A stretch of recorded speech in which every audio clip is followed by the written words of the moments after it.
This is the 5 a.m. Miracle, episode number 508.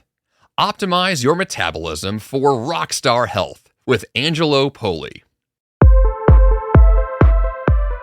Good morning and welcome to the 5 a.m. Miracle. I am Jeff Sanders and this is the podcast dedicated to dominating your day before breakfast. My goal is to help you bounce out of bed with enthusiasm, create powerful, lifelong habits, and tackle your grandest goals with extraordinary energy. In the episode this week, I speak with Angelo Poli, the founder of MetPro. Angelo and the MetPro team are sponsoring the episode this week, and I want to thank them for their great support. Now, Angelo is an internationally recognized expert in fitness and nutrition. MetPro is an evaluation-based health coaching program specializing in transformations. They use a process called metabolic profiling. MetPro will analyze your metabolism and provide an individualized approach to obtaining your health goals. Now, in the interview this week, Angelo and I discuss what metabolism actually is, how to emulate what pro athletes do, and how a customized solution tailored just for you can bring optimized results for your own health and fitness. Let's get to it.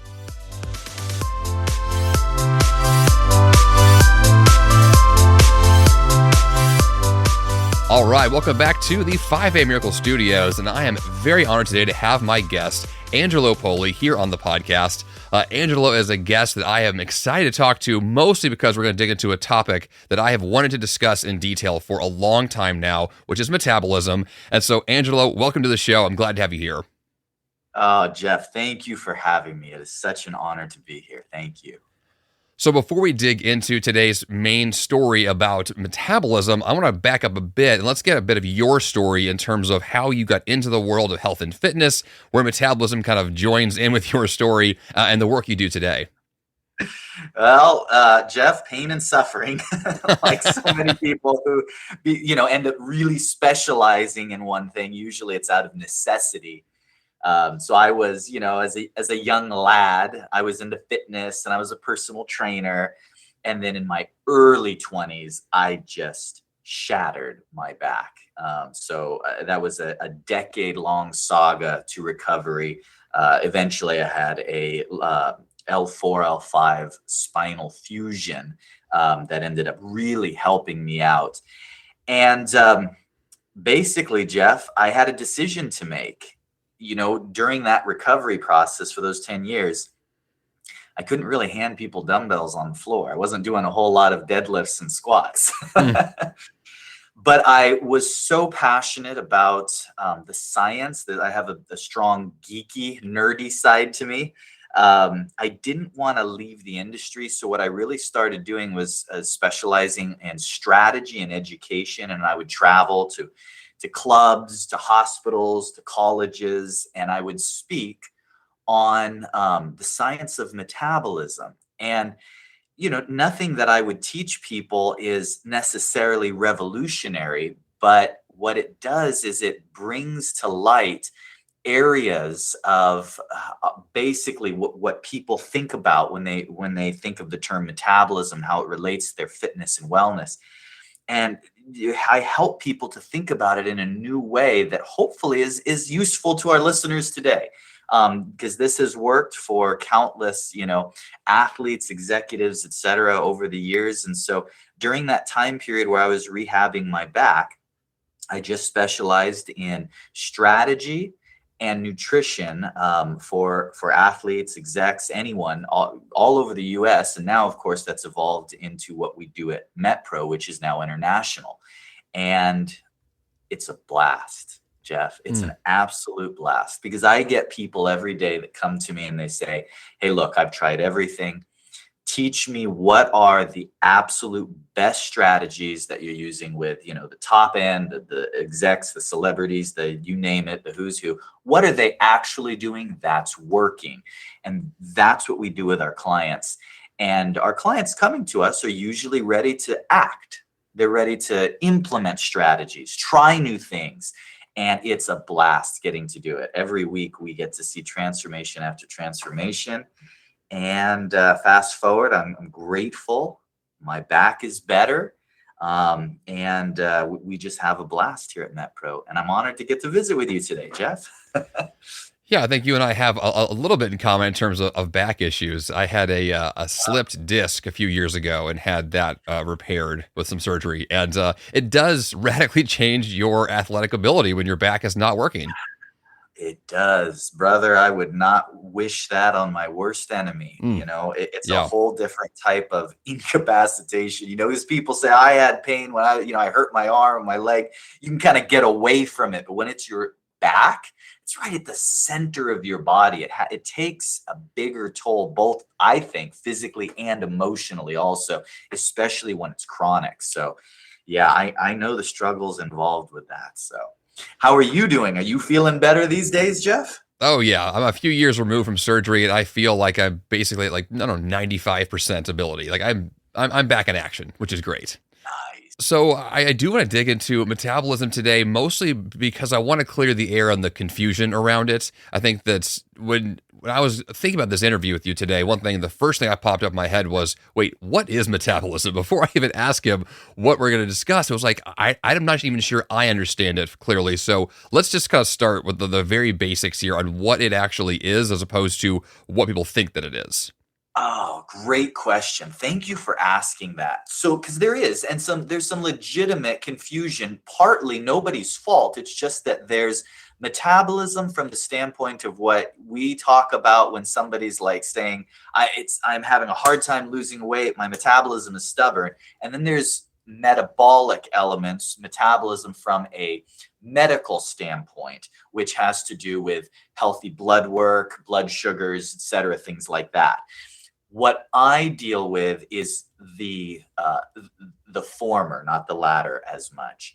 I help people speed their metabolism, which is really an energy balance that's going to dictate body mass and how much energy, calories, macronutrients a person can use as fuel, while either not gaining weight, or if their goal is to tune it for adding lean muscle mass, et cetera, but body composition manipulation. That's really what I'm talking about when I say metabolism. And as a definition, something that's important to understand, your metabolism is the sum total of all the metabolic responses and adaptations that happen within your body. And it is not singular. That's a common misconception. And I'm not saying that somebody's trying to suggest that it's singular, but when you hear things about, well, here's this pill that works, or here's this, if you eat this superfood, it works, or if you do this one thing, it's going to change your metabolism, or eat this really good green and it'll speed your metabolism. All that's good. And I wish people would eat more greens. But when it comes to metabolism, what you have is 1,001 small interactions on a cellular level, on a hormonal level, on a systemic level within your biology. Just as a very, very casual overview, you have your hormonal system, insulin. You have gut hormones, like you have leptin, you have ghrelin, you have all these hormones in your body that help regulate your appetite and how you metabolize fuel. Even your body, your hypothalamus, your brainstem are all involved. Your mitochondria, your neuropeptides, every system within your body works together to basically determine how your body burns fuel. And that's why there's no silver bullet, because the problem is not singular. It's really death by 1,000 cuts. And so that's why you can't just change one thing and then, oh, my metabolism is fixed. You actually have to recondition your system, your metabolism, to run faster in order to really get where most people express to me that they want to go. And are you up for a brief tangent, Jeff, on metabolism? Sure, go for it. So my charge is I try to convince people you can control it, because the general consensus is that, well, you go to the doctor and you tell them, I'm having a hard time losing weight, or this, that, or the other. They ask you questions like, well, okay, what first they look at your gender, your muscle mass, your activity level. Those are all relevant. Absolutely. No question about it. But it's almost suggested that your metabolic rate is some genetically written in stone demarcation line that is immovable. And that simply is not true. You can condition, you can change for better or for worse, depending on what you're doing, your metabolism, how all those metabolic biological processes work in your body.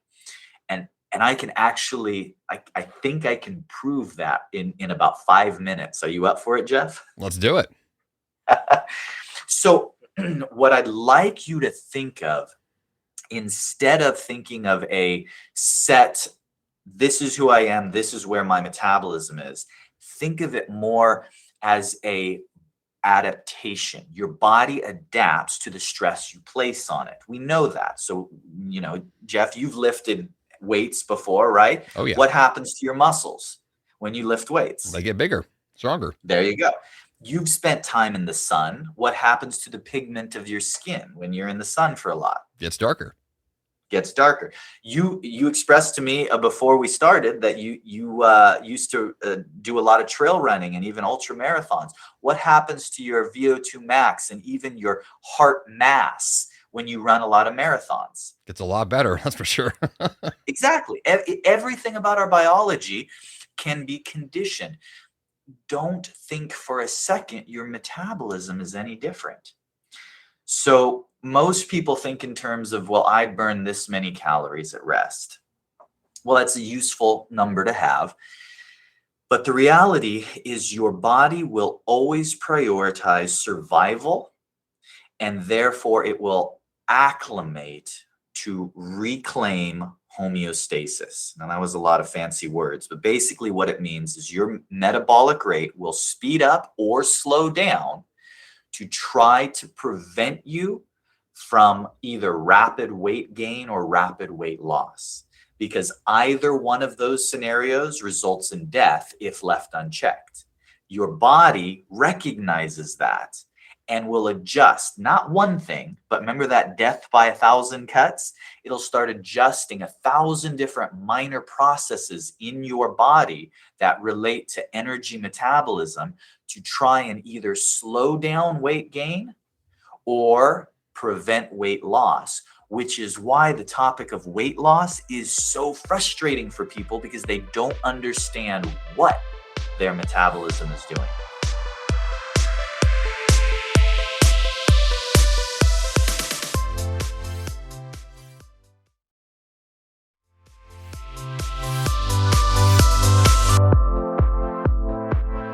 Now, remember that proof I promised you. You ready? You ready, Jeff? Ready. So right now, what would happen if we're just going to do an experiment? What would happen if we dropped you off, Jeff, on a deserted island for a year and we put you on rations? Now, can you think, what would a low ration number be as far as like calories? What would be a really low calorie diet for you, Jeff? Probably 1,000 a day. There you go. Okay, that would be really low. So I've got a question. Would you die on 1,000 calories a day? Probably not. No. Correct. Yeah. No, absolutely not. You might wish you were dead, but you would not, barring secondary medical issues, you would not die on 1,000. I mean, the sad reality is there's entire countries in the world that average less than that and survive. So people around the world can survive on less, certainly not thrive, right?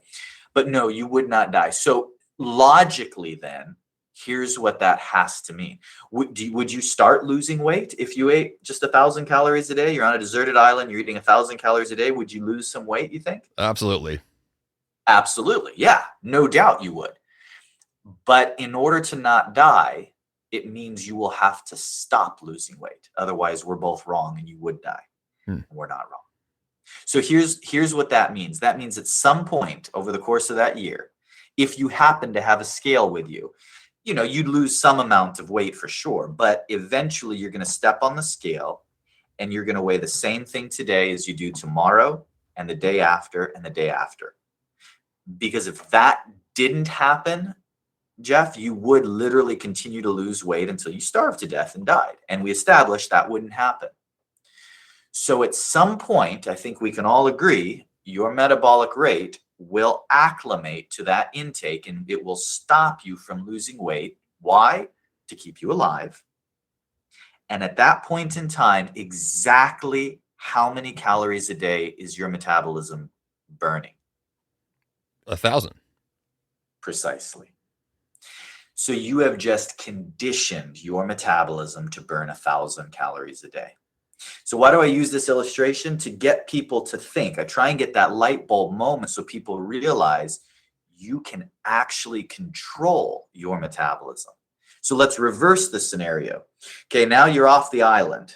You're at home.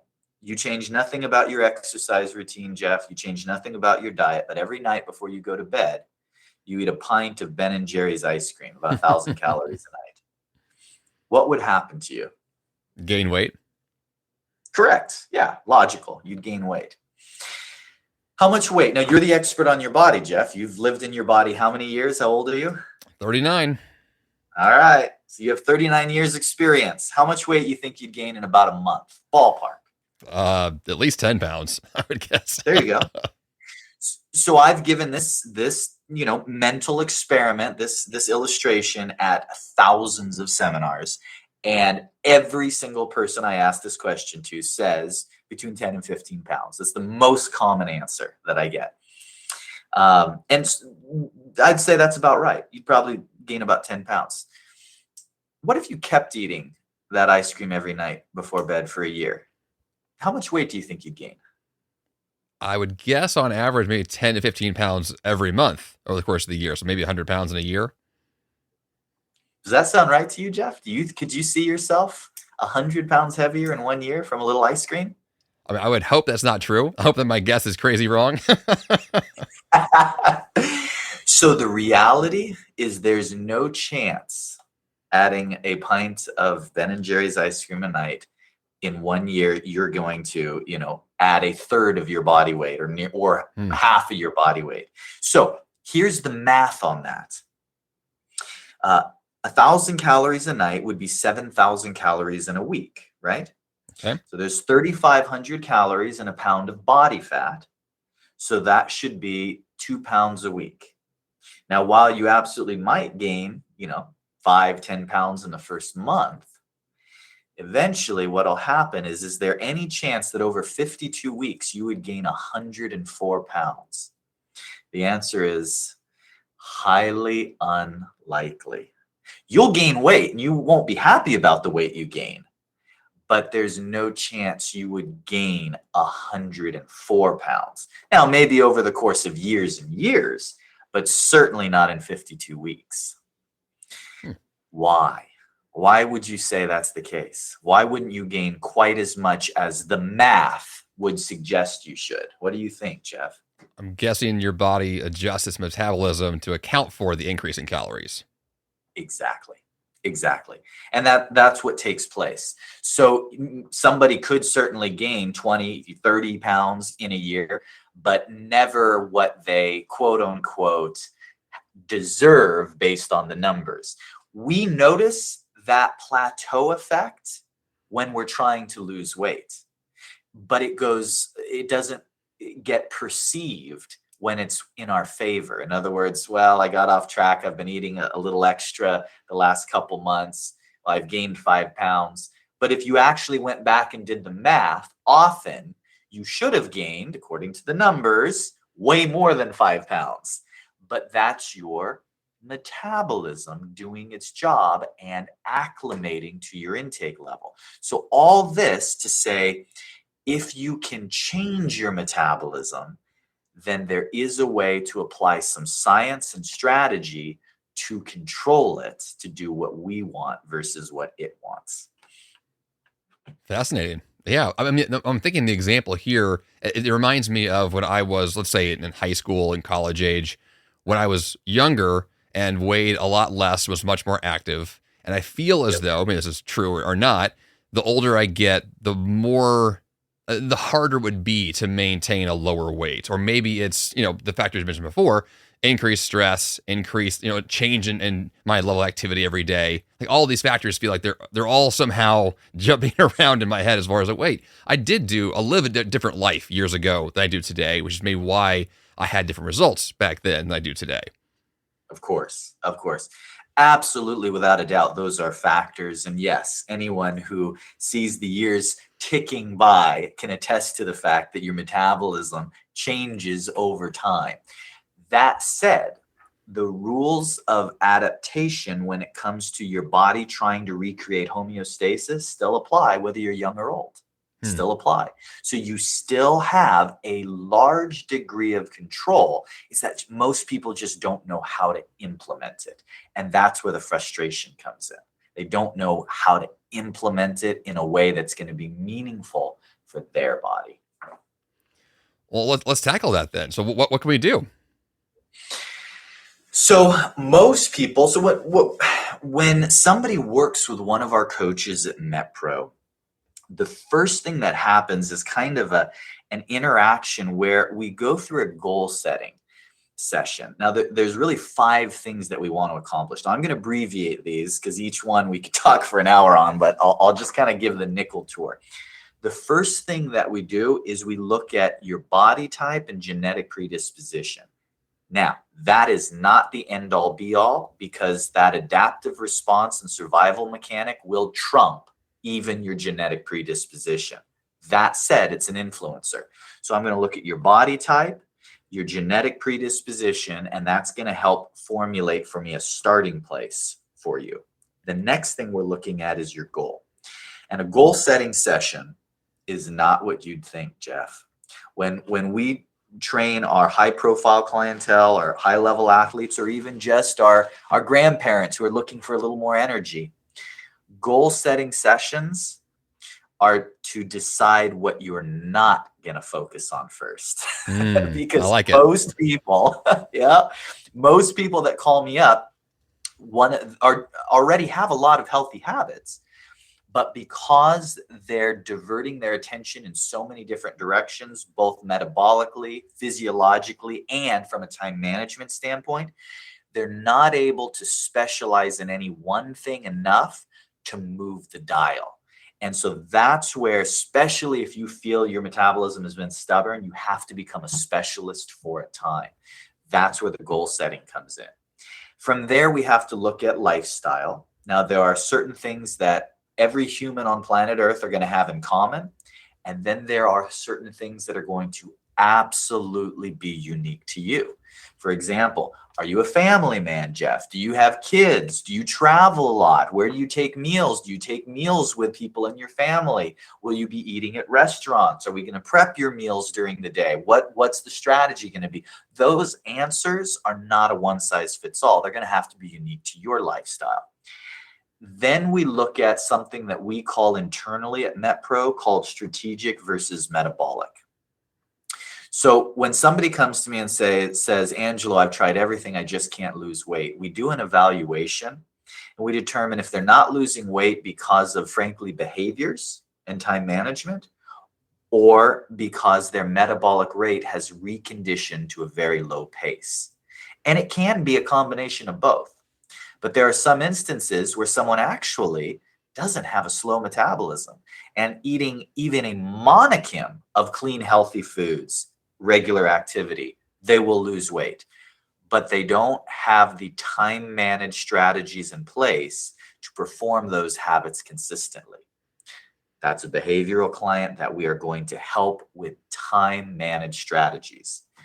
Very often, though, we kind of get the toughest cases. So we tend to be metabolic specialists for people who have yo-yo dieted for years. For example, Jeff, I've worked with a number of previous contestants on The Biggest Loser after they get off the ranch, and now they're struggling keeping their metabolic rate high.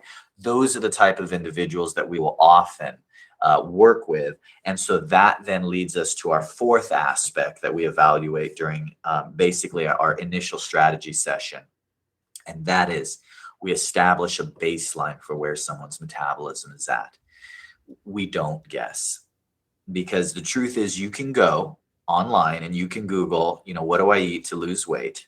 And you will literally get 250,000 different opinions. Or more. Or more, right. And it's not that everyone's wrong and crazy and trying to sell snake oil. It's that there's a lot of strategies that, while perhaps scientific, may not be relevant to you. What we have to do is establish where your starting point is and where your metabolic rate is. And there's an absolute surefire way to do that. We baseline test.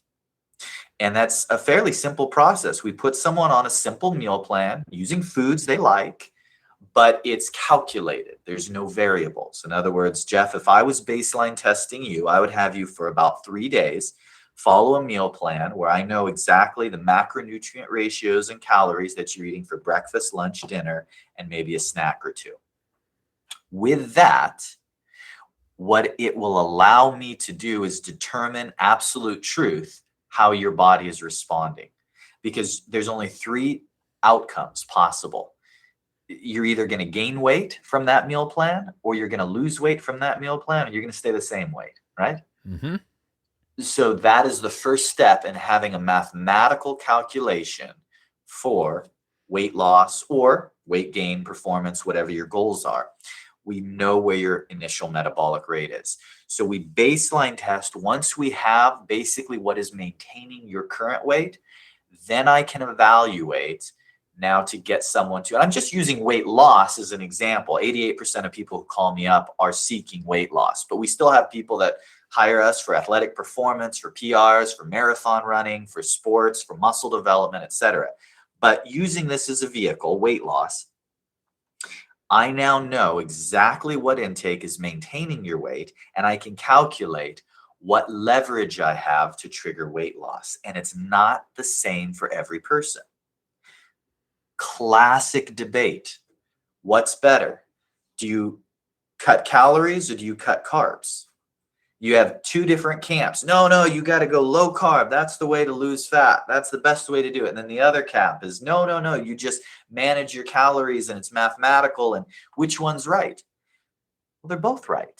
They're both right, but they're not both going to be as efficient for you equally. It's going to depend on what your body is currently used to.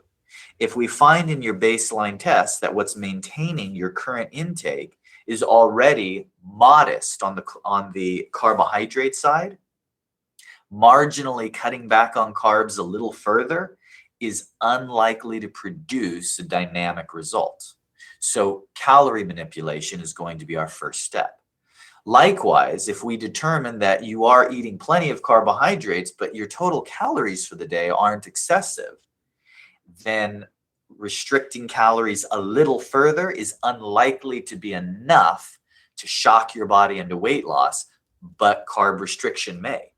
And it's almost always a combination. That was an oversimplification, but it illustrates how everyone's strategy has to be unique based on the results of their baseline testing. So that's how we help people establish a game plan with MetPro.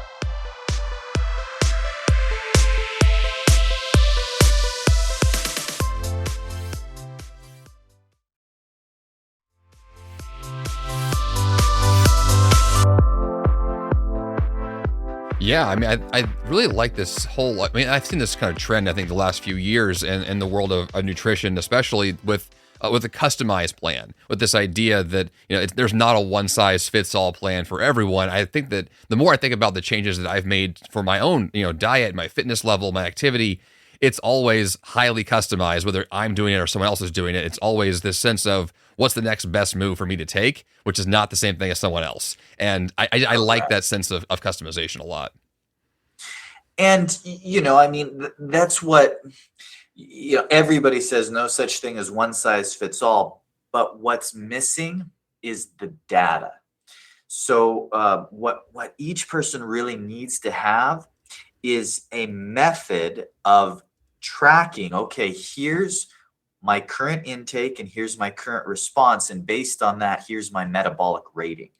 And what we have found at MetPro is by providing that data for our clientele, it's not I'm not here to say, oh, it's simple, it's quick, it's easy. I'm not a 2 a.m. infomercial that's trying to sell an ab roller that has some model that, all of a sudden he's doing 3 reps and he has gorgeous abs. No, that's not it. Let me tell you, weight loss, body composition changes, I will be the first person to tell you it is hard. It's going to take work. There is no shortcuts. But if you have the right data and the right strategy, what you can do is absolutely optimize your outcome. And more than that, the thing is, Jeff, weight loss isn't the hard part, because frankly, any method of restriction will result in some form of weight loss. It's how do you recondition your metabolism back up so that way you don't have to live on a quote unquote diet to maintain your optimal weight. That's where the data becomes critical, so we can find your exact sweet spot for manipulating your intake level to speed your metabolism. And it can be a lot of fun. It's work, but it's a lot of fun, because you know what the greatest motivator for humans is, in my opinion? Progress, observing progress. When you see progress towards something, when you start, when you wake up and you see, oh, I'm going in the right direction, or I look in the mirror and I can see changes when I have more energy, when I exercise or when I jog, you observe that progress, it motivates you. And that's what enables people to stay consistent. And so, yeah, we have a lot of fun, Jeff. We have a lot of fun. That's great that people love the idea of progress. It's one thing I've quoted for years on this podcast is the late great Earl Nightingale, who's a big personal development guy, said that the definition of success from his perspective was the pursuit of progress, right? It was this ever reaching, like if you have a goal and you are pursuing it, that is where fulfillment shows up. And I feel like that, I know from the sense of the health angle, losing weight, gaining muscle, running more miles, all the incremental progress of that is so fulfilling. It's great to see that, and when it's taking place in real time. Absolutely. So for years before I started working with the demographic that our company works with now, I worked with people in the physique sports. So, going back in the day, the bodybuilders, the fitness, the figure, the whole 9 yards. And whenever I would take an athlete to competition, I would always have someone from the audience that would come up to me afterwards and say, Mr. Poli, your athletes look amazing. What do you have them eating? And I would give the standard, tongue in cheek, classic bodybuilder answer, broccoli, brown rice. And then I would wait for it, because invariably everyone would ask the same question. Here's what they would say. They'd say, if I ate that, would I look like them? Nope. But here's why. It's not that athlete who's standing on stage at 4% body fat didn't get results out of eating that lean diet. But the reason why the average person doing that won't emulate the exact same results is because what most people are missing from their strategy is contrast. So what people don't see is the months leading up to that show for that physique athlete. I had them gradually and systematically in a calculated fashion, eating more and more fuel as they went to the gym and worked out, burning higher and higher caloric intake, ramping them up. Can't do it all at once, but over the course of weeks and months, often getting them up to 3,000, 4,000, 4,500 calories a day. Not unusual, even for women, frankly. Now, when we drop them from that intake that they're used to, the body fat incinerates off of them, because there's such a huge delta, so much contrast between what is currently maintaining homeostasis for them versus what they change it to. That huge contrast shocks the system, so the body fat just melts off. Well, everyone else that goes, well, I tried this diet and it worked for my neighbor, but it didn't work for me. It doesn't mean there's anything wrong with the diet per se. What it means is calculating where you were starting from. There wasn't enough contrast for that particular approach to trigger a dramatic result for you. A different approach would have been more optimal.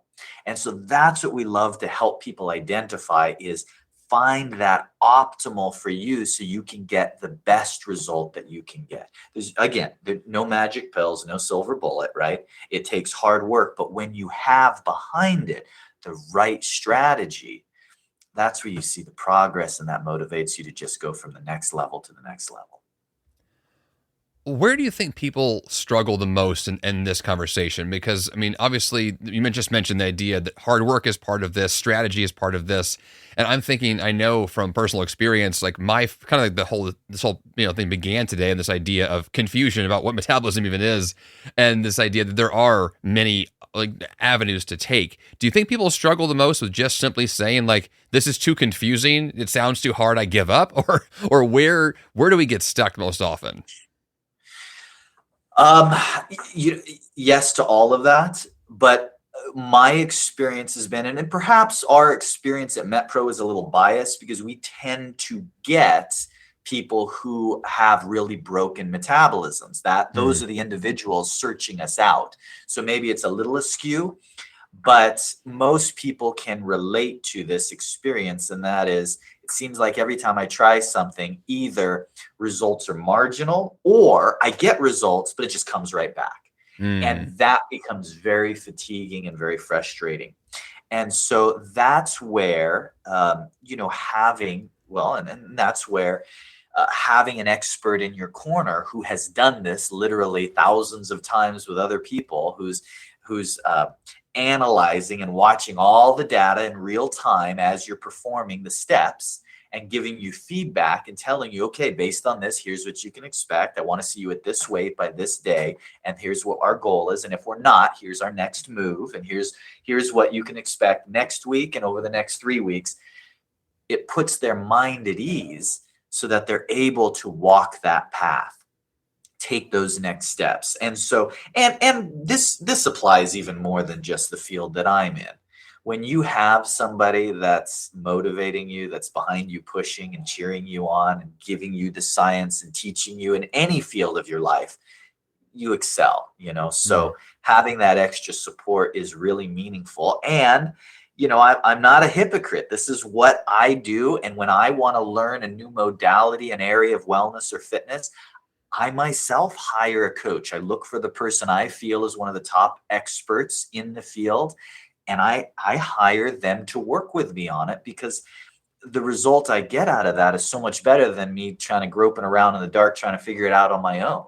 And so that's the benefit to having someone in your corner, I would say. Oh, certainly. No doubt the experts make a huge difference in this, especially in this conversation too. It's a big deal. Having said that, like, what would you say, like, if someone's listening to this today and they're thinking, okay, I want to kind of take that step of improving my metabolism, of moving myself in the right direction, like, what would be a good step today to take? Well, of course, you can always reach out to us. But for listeners at home, just trying to take an action item that's going to be useful for anyone listening.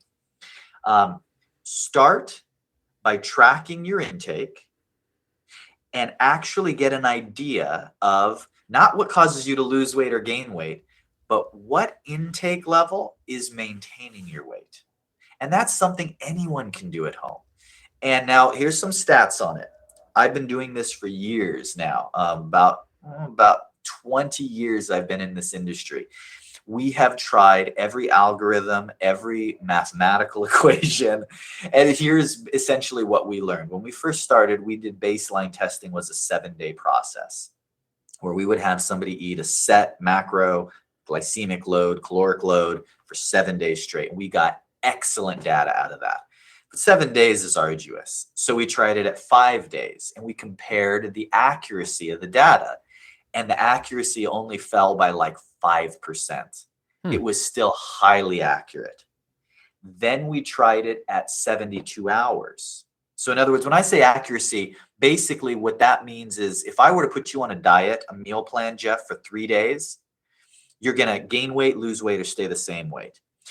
That result will then, as we continue, could be altered after 5 days, 7 days, 9 days, 12 days.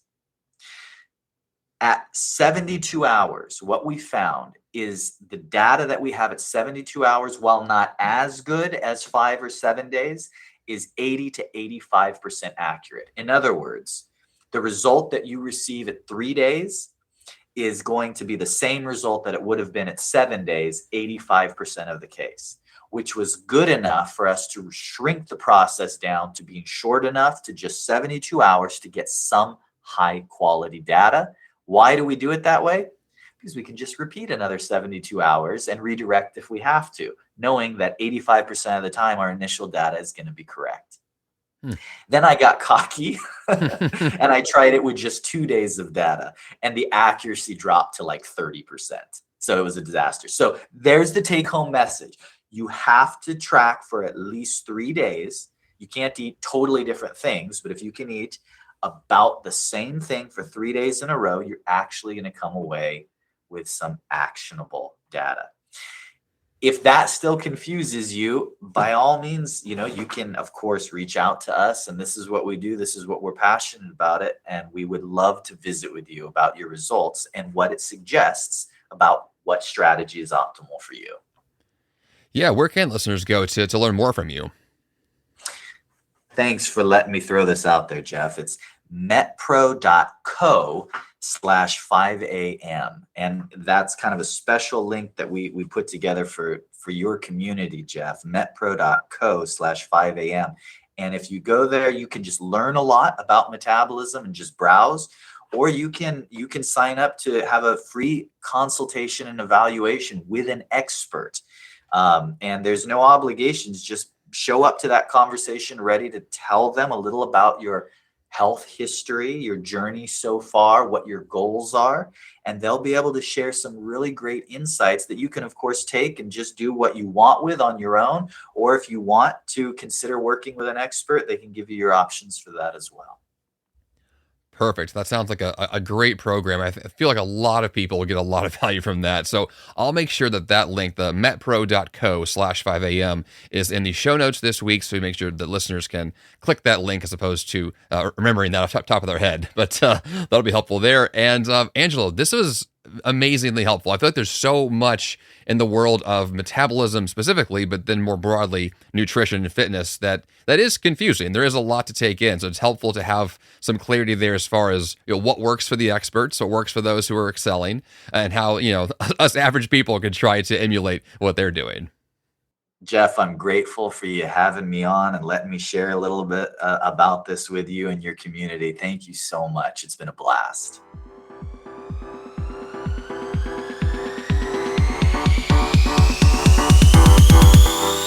And for the action step this week, track your intake. Take Angelo's advice and track your caloric intake for 3 days. Data is always helpful, and in this case, it can provide the direction you need to make tangible change. And of course, don't forget to go to metpro.co/5am to learn more from Angelo and his team. Once again, that's metpro.co/5am. JeffSanders.com/508 is the place to go for the episode notes this week. And of course, subscribe to or follow this podcast in your favorite podcast app right now. And that's all I've got for you here on the 5am Miracle Podcast this week. Until next time, you have the power to change your life, and the fun begins bright and early.